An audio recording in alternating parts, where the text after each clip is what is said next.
Merhaba arkadaşlar. Bugün sizinle kare taban yapacağız. Bunun için gerekli olan malzemelerimiz şöyle. Her zamanki gibi bir kovada su aldık yanımıza. Bir de sprey şişe suyumuz olacak. Onu da yanımıza aldık. Metremiz var her zamanki gibi. Bandımız var. Bir küçük bir geniş band aldım. Hangisini kullanırım şu an emin olamadım. Yan keskimiz var, bizimiz var. Malzeme olarak şu an 2 mm rattan aldım. 2,5 mm'le de olurdu. Başka kalınlıklarla da olur. Benim kestiğim çubuklar yaklaşık 60 cm uzunluğunda.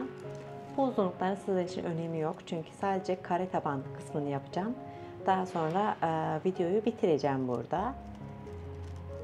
Çubuklarım da 2 mm. Önce şu fazlalıkları kaldırıyorum.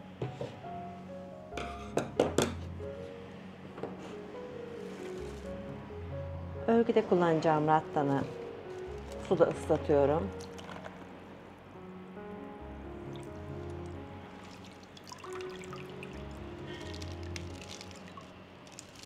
Diğer videolardan farklı olarak bu sefer bir mat kullanıyorum arkadaşlar. Gördüğünüz böyle bir mat.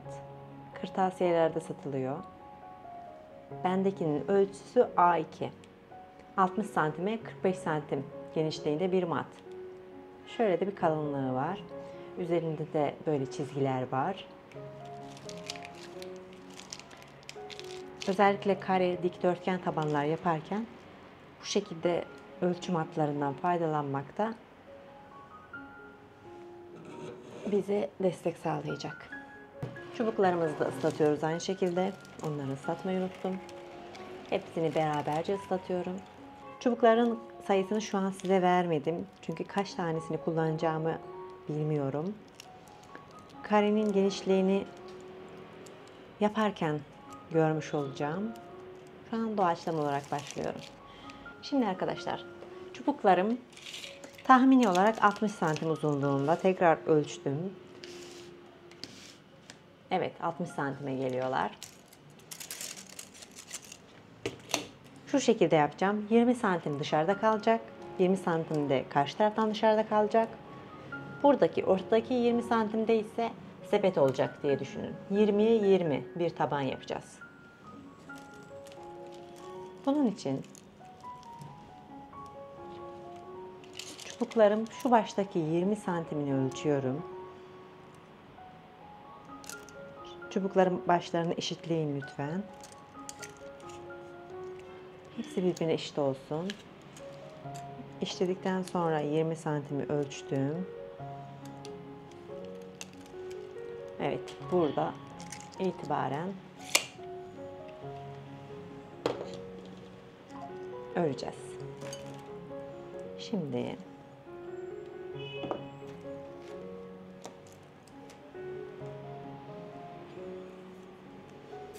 45 mm olan 4,5 santim genişliğinde olan büyük kole bandını tercih ettim.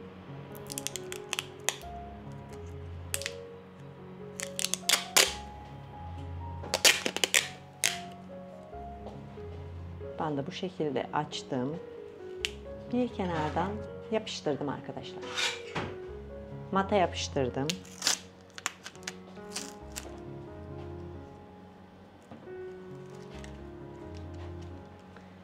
Evet. Buraya bu çubuklarımdan 2 tanesini aldım. Ucu eşit.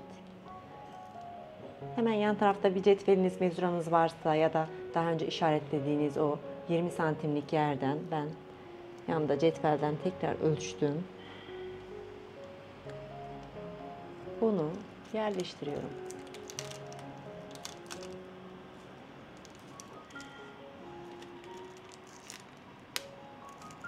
Bir tanesini yerleştirdim. Şimdi sıra ikincisinde. İlkini yerleştirdikten sonra şu an kameranın açısını değiştireyim size. Evet. İlkini yerleştirdikten sonra şu dışarıda kalan kısmını bir ölçün, teyit edin. Tam 20 santim geliyor mu diye. Benimki geliyor. Diğer başından itibaren ölçtüğümde buraya 20 santim olarak gözüküyor. Bakın 20 santim. Tam bandın bittiği yerden itibaren. Sonrakileri size böyle de yaklaştırayım. Tekrar ölçmeye hiç gerek yok. 2 tane çubuk yine aldım. Bir önce ilk koyduklarımla aynı seviyede yerleştiriyorum. Mata yerleştirdim. Ve bandı çektim. Şimdi bu çubukları yerleştirirken bandı iyice yapıştırıyorum.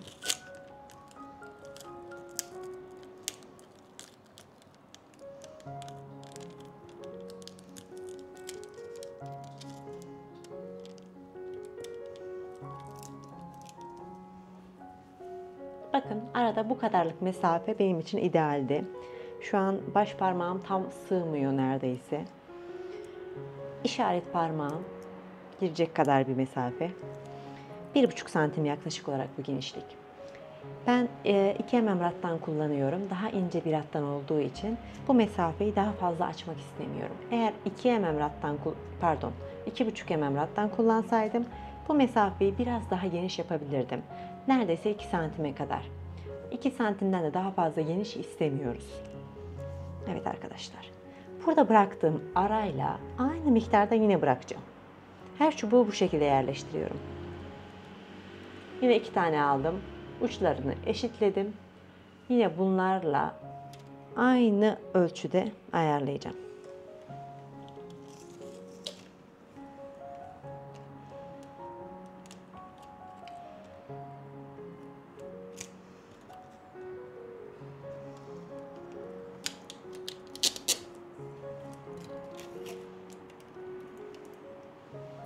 Şu bantta da yapabilirdiniz ama geniş bant daha iyi, daha büyük alanı yapıştırdığı için daha sağlam tutuyor. Bu arada hiç bant olmadan göz kararı olarak da bunlar yapılabiliyor. Veyahut da böyle sıraya dizip üzerine bir mermer, bir ağırlık koyarak da örebilirsiniz. Çeşitli yöntemler var. Şimdi diğerlerini de aynı şekilde yerleştiriyorum.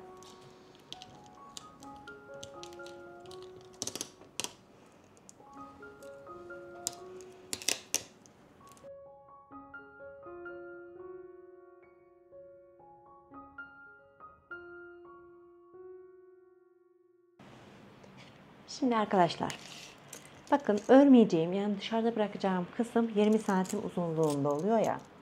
Bakın. Buralardan 20'şer santim bırakmış olduk. Karşı taraftan da aynı şekilde 20 santim bırakacağız. Sepet tabanımızda kare olacağı için 20 santim olacak. Yani bu tarafa doğru 20 santim olacaksa buradan sağa doğru da 20 santim olacak. Buradan 20 santim olana kadar çubukları ekleyeceğiz.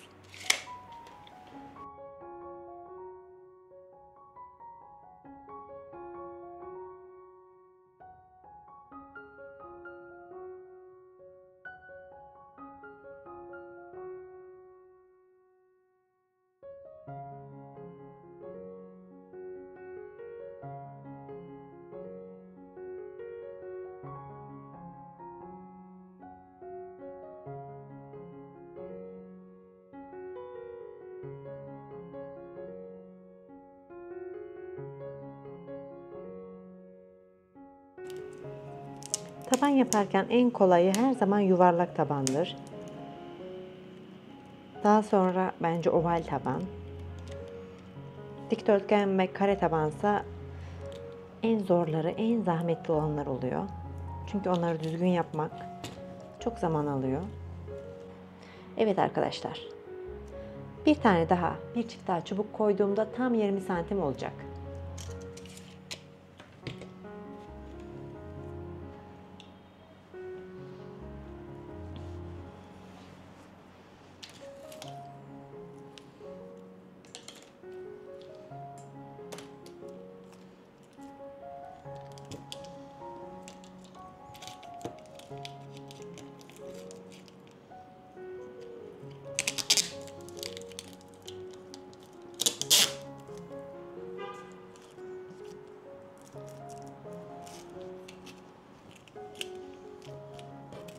Bandımı kesiyorum. Diğer ucunu buraya yapıştırıyorum.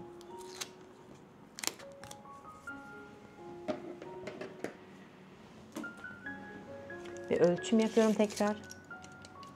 Tam da 20 santim. İstediğim gibi.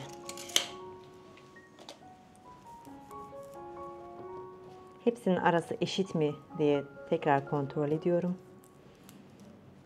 Bu yerleştirdiğimiz çubuklar mattaki çizgileri de takip ederek, yani başlangıçtaki pozisyonu neyse o çizgilere oranla o pozisyonunu koruyarak dümdüz devam etmesi gerekiyor. Şunları kontrol ediyorum. Bu aşamada da düzeltebilirsiniz ölçüde farklılık varsa. Bazıları kısa, bazıları uzun kalmış olabilir bakın. Bir tanesi kısa kalmış. Bunu da düzelttim bu şekilde. Şimdi tekrar suyumu aldım. Az önce ıslattığım rattanlar biraz kurumuş olabilirler. Kontrol ediyorum. Biraz kurumuşlar. Bir kısmını geri koyayım. İlk aşamada bunları kullanırım. Tekrar bir hızlıca ıslattım.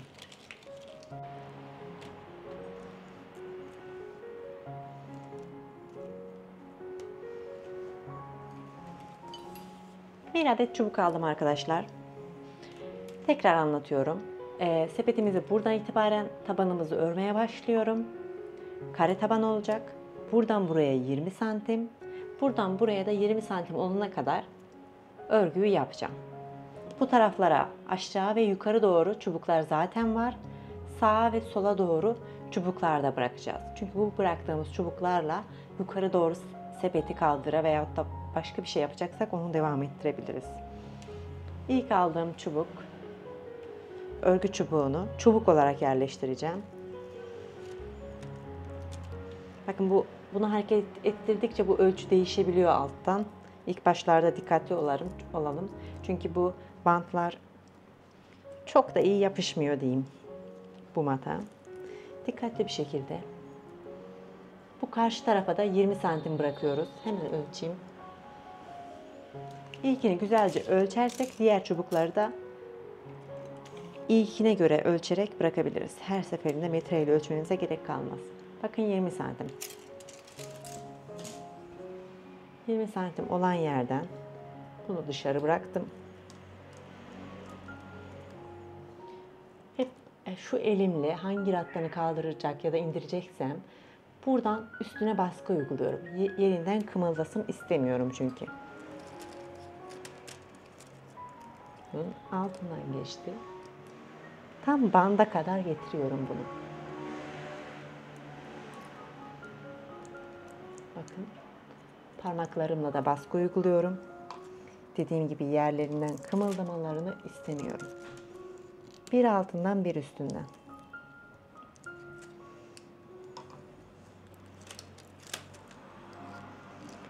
Kare taban, dikdörtgen taban yapmak sabır istiyor. Lütfen sabırlı bir şekilde ilerleyin bunda. Amacımız güzel olması. Amacımız ilkten güzel olması. Kötü olsa tabii ki söküp tekrar yapabiliriz. Bu gayet normal bir şey. Biz de çok söküyoruz.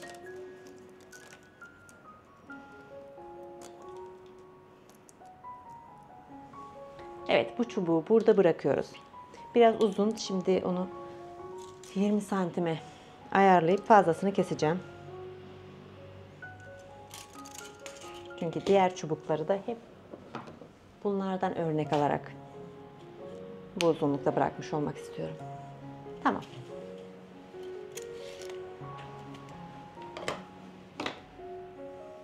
Buralarda çubuklarımız hep çiftli olduğu için yatayda bıraktığımız çubuklar da hep çiftli olacak.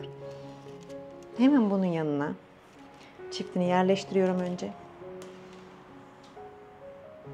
Şurayı elimle sabit tutuyorum. Şunun ucunu size gösterebilmek için. Bununla aynı ölçüden yeni çubuğu ayarlıyorum. Evet, bunun yanına geliyor. Ama tersi olarak hangisinin üstünden geçtiyse bir önceki, bu onun altından geçecek arkadaşlar. Hop, bak böyle. Şimdi bunun üstünden yine sol elimle parmaklarımla baskı uyguluyorum. Dikey çubuklar yerlerinden kımıldamadan dursunlar. Sağ elimle de çubuğu alttan üstten geçiriyorum. Hangi dikey çubukları oynatacaksam muhakkak sol elimle onları sabit tutuyorum.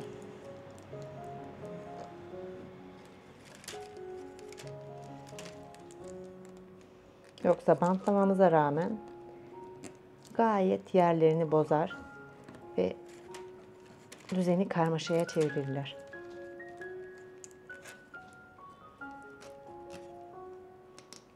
Evet.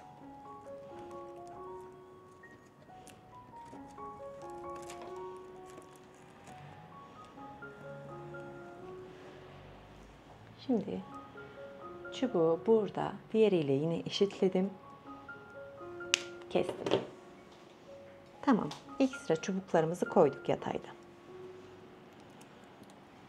Şimdi burada bir çift alındığı için zaten buradan sadece örgü için çubuğu başlatıyorum. Bakın baştan koydum. Bir parmağımla üstüne baskı uyguladım. Bakın ilk de üstünden gelmiş. Şu an dikey çubuğun üstünde. İkincisi dikey çubuğun altında. Bu da tabii ki üstünde. Parmağımla baskıyı uyguladım. Sırada gelen dikey çubuğun altına, sıradakinin üstüne, sonrakinin yine altına, üstüne, altına,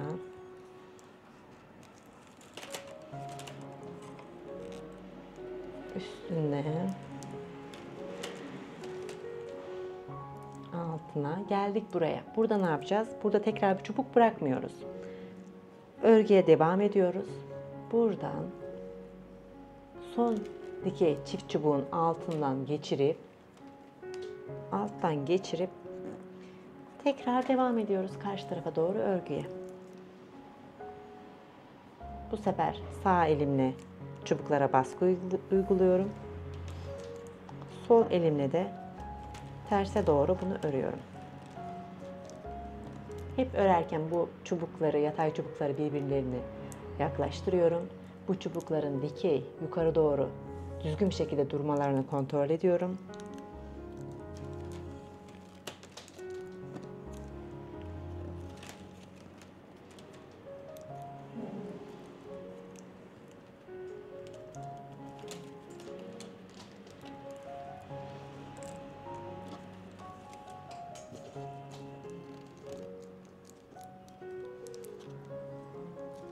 Yine başa geldik. Buradan da tekrar şurada olduğu gibi alttan gelen çubuğu eğerek üstten döndürüp devam ediyoruz. Yine sol el çubuklara baskı uyguluyor hareket etmemeleri için. Çünkü bant da olsa hareket edebiliyorlar.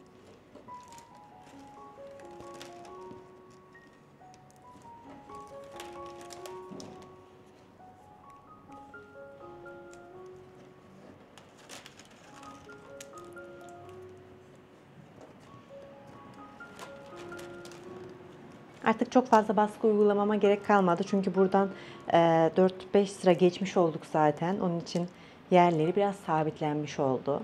Ama yukarı doğru örerken özellikle şu sağ ve sol en son köşelerdeki dikey çubuklara bu eğimmeleri yaparken çok baskı uygulamıyoruz. Çok basarsak bu çubuklar böyle içe doğru yamulur. O zaman da kare taban olmaz. Bu çubuklar bakın bu hangi çizginin üzerindeyse aynı çizgiyle hep devam etsin. Herkes kendi çizgisinde devam etsin. Bu başlangıçta neredeyse sonda da aynı yerde olacak. Onun için mat burada bize destek sağlıyor. Varsa evinizde ya da alabiliyorsanız alın arkadaşlar. Bildiğim kadarıyla çok pahalı bir şey olmasa gerek. Bazen üretimi de bunun üzerinde yapıyoruz. Güzel oluyor. Aynı zamanda cetvel görevi de görüyor. Yan tarafta santimetre bilgileri de var.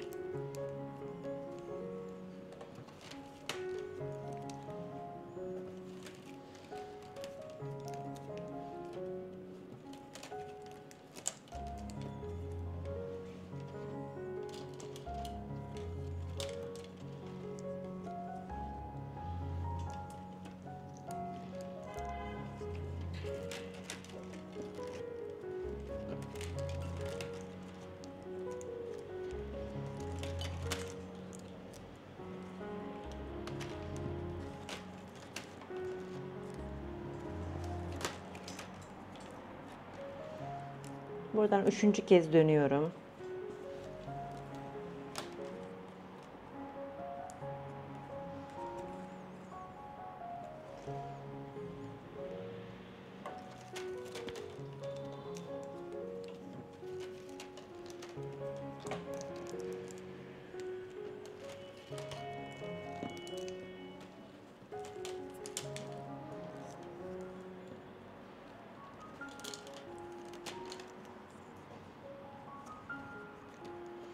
Evet, her iki taraftan da 3-3 oldu.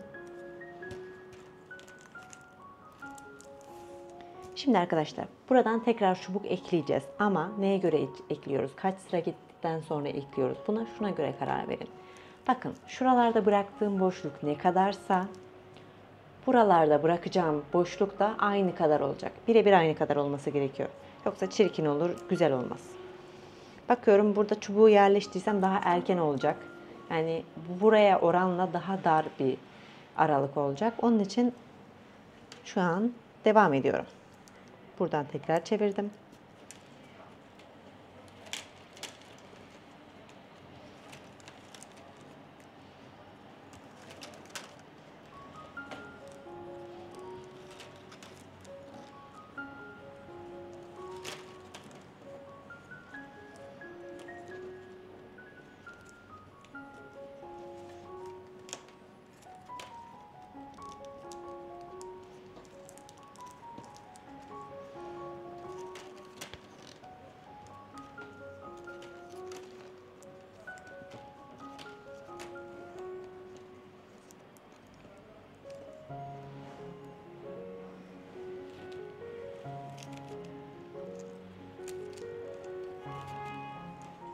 Arkadaşlar burada çubuğumuz tam da bitişe doğru bu kadar az kalsın istemiyorum. Bunun da bir yöntemi var ama ben daha başlangıcı uygun olarak bu çubuğu yine kullanabileceğim, başka bir şeyde kullanabileceğim şekilde buradan kesiyorum. Şu örgünün altından hemen geçtikten sonra kestim. Bu çubuğu başka şeyde kullanacağım ben yine, atılmıyor onlar. Yeni bir hattan aldım. Karşı tarafa azıcık geçti altından, aynı yerde. Hop. Yerleştirdim. Devam ediyorum.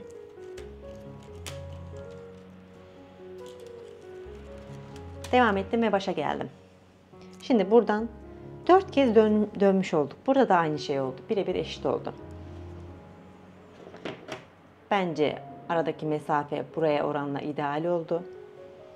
Çubuğumu 20 santim dışarıda bırakıp kestim. Şuradaki diğer çubuklarla eşit mesafede kestim. Yine eşit mesafede çubuğu dışarıda bırakıyorum. Aynı yerden devam ediyorum. Şimdi terse doğru geliyorum. Karşıda da çubuklar bırakacağız. Bir çift de karşıda olacak.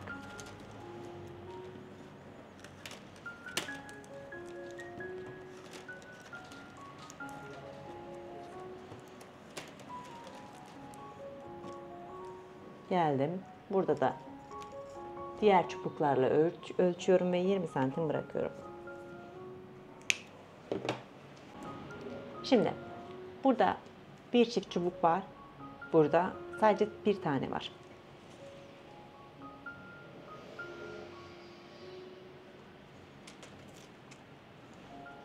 Bunun yanına yine dışarıdan 20 santim bırakıyorum.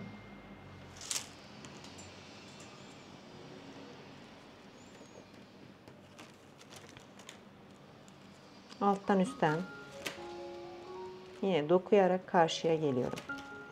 Burada da bir çift oldu, burada da bir çift oldu. Şimdi burada 4 kez dönüş yaptık ya arkadaşlar. Burada da 4 kez dönüş yaptık. Yine buralarda hep 4 kez dönüş yaptıktan sonra bu çubukları, yatay çubukları ekleyeceğiz. Artık ölçümüzü bulmuş olduk.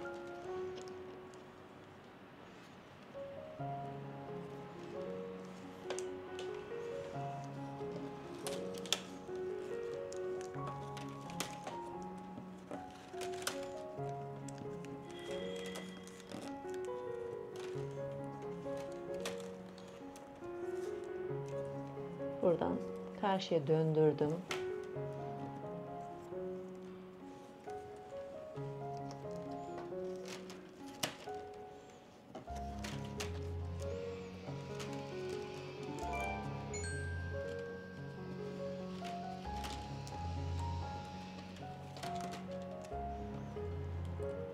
Yine buradan hop karşıya döndürdüm.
Bu şekilde devam ediyorum arkadaşlar.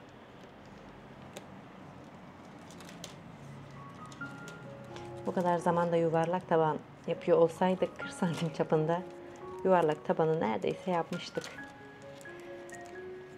Tabii sizin için video editlerken kısaltacağım ama benim için bayağı zaman geçmiş oldu ki geçecek daha. Geldi, bu burada bitti. Bu bitişten çubuğu bakayım dönmeye yetiyorsa döndürdüm. Yoksa kesecektim orada. Dönmeye yetti. Öbürünün de üstüne bakın. Görüyor musunuz? Onun üstüne de gelebildi. Üstüne gelmese zaten kendini atacak ve buradan çıkacaktı. Yeni bir örgümü aldım. Buradan 4 kez dönmüş olduk. Artık çubukları koyacağız. Devam ediyorum.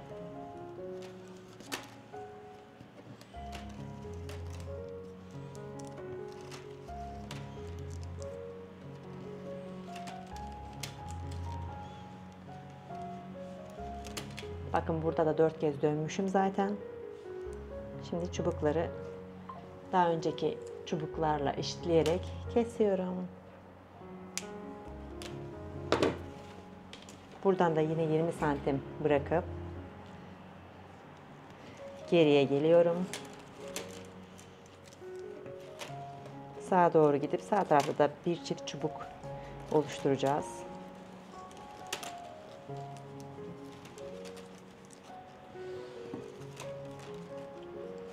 Geldim. Buradan 20 santim bırakıyorum.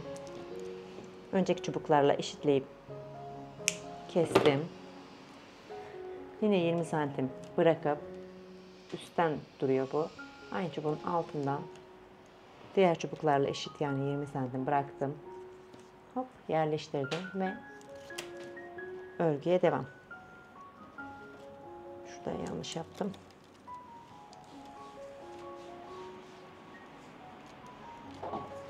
Parmağımla tutuyorum. Bunun altından geçiyor. Diğerinin üstünden.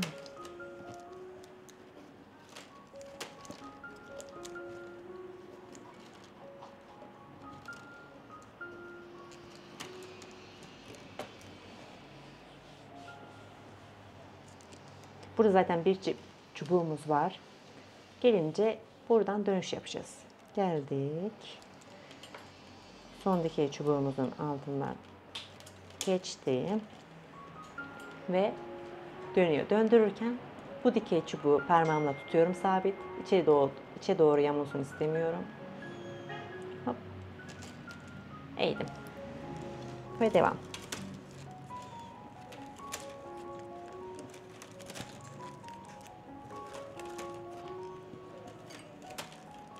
Geldim. Alttan geçirdim çubuğu. Hop. Ve devam.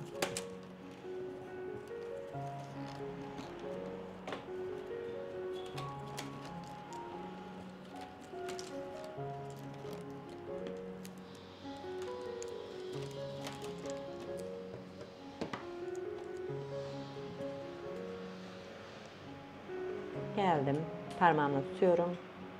Hop, çubuğu eğdim. Karşı tarafa doğru gidiyorum.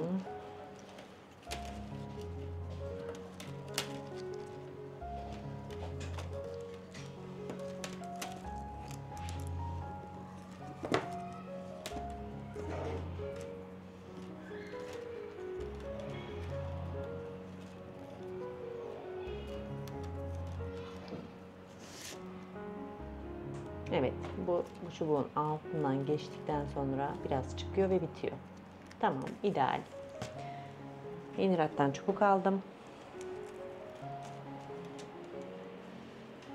Aynı yerden ben de karşıya doğru biraz geçirdim. Yerleştirdim. Parmağımla baskı uyguluyorum. Örgüye devam.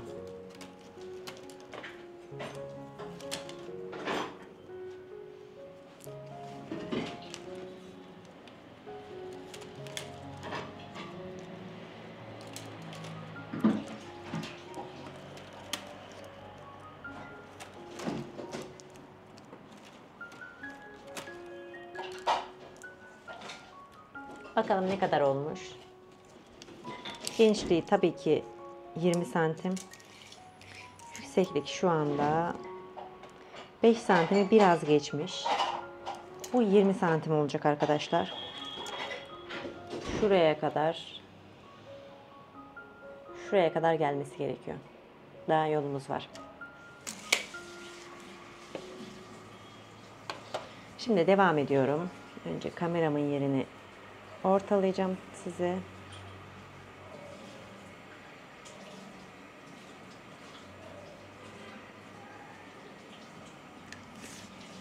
Evet. Geldim. Buradan dönüşümü yaptım.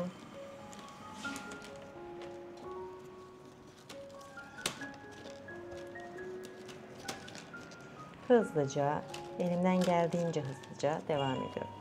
Ama siz hızlı yapmayın arkadaşlar. Yavaş yapın. Acelesi yok. Bir günde ya da bir saatte, birkaç saatte hemen yapmanıza, bitirmenize gerek yok.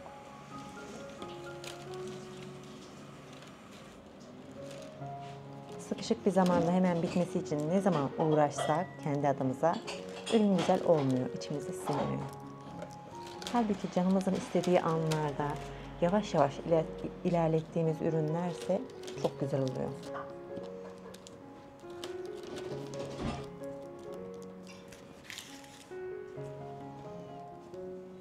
Evet, buradan 4. kez dönüyorum.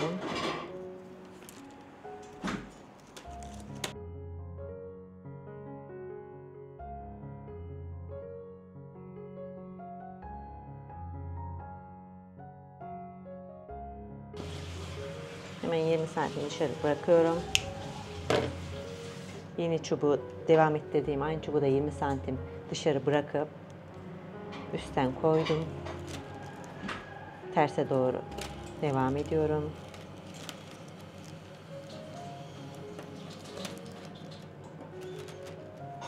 Buradan dışarı bıraktım 20 santim. Kalan çubuğu yine 20 santim dışarıda bıraktım.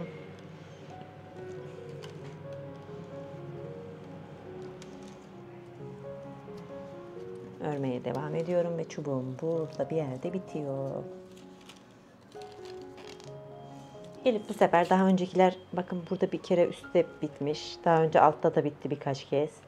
Burada yine üstte bitti.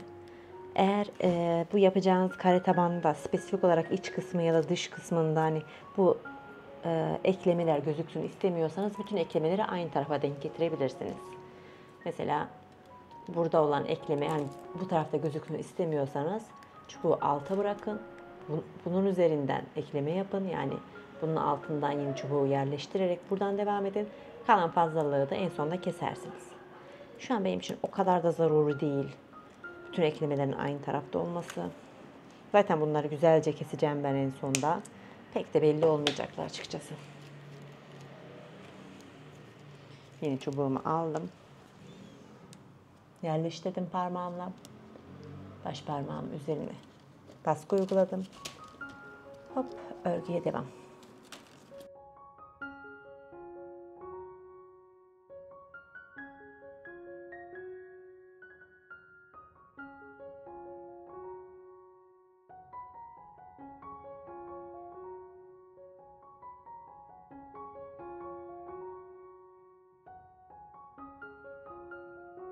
Buradaki eklemeleri nasıl yaptıysam burada da yine öyle yapmaya devam edeceğim. 20 santim olana kadar devam edecek bu iş. Yükseklik 20 santim olana kadar. Şu anda ne kadar? Şu anda neredeyse 7 santim. Hatta tam 7 santim.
Bir kontrol edelim.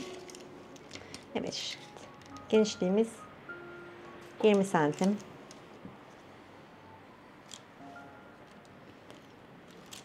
Yüksekliğimiz de 20 santim olması gerekiyor.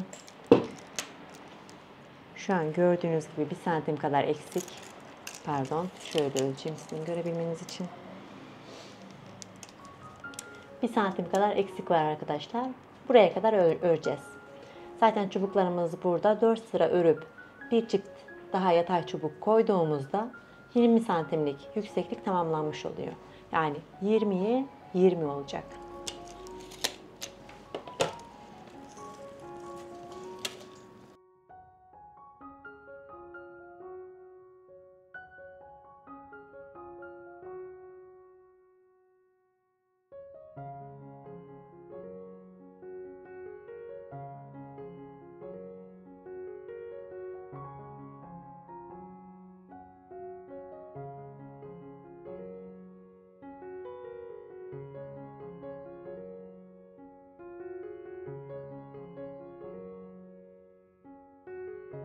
Evet, son dönüş yapıyorum. 4 kez dönmüş oldum. Buraya da çift çubuk yerleştirip bitireceğiz. Bunu sona kadar götürüyorum.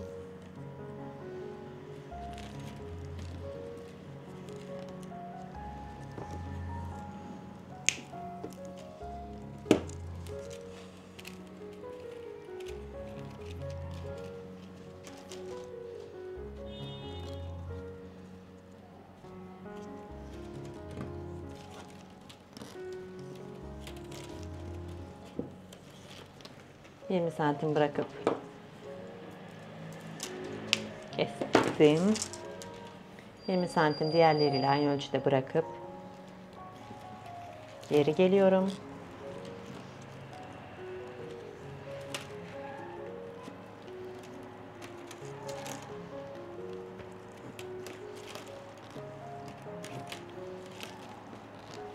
Buradan da 20 santim bırakıyorum.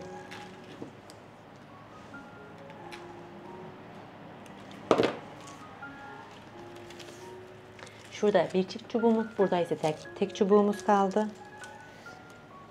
Buraya ben şimdiden diğer tek çubuğu da yerleştireyim. Ama yukarı doğru örerken tekrar size bunu göstereceğim. O aşamalarda çekeceğiz arkadaşlar. Şimdi tabanı bitirmek için bir tane rattan aldım. Görece kısa kestim. Buradan hafif içe doğru girdirdim. Hop, bundan eğdim. Alttan bu şekilde gönderdim. Bu da çift oldu.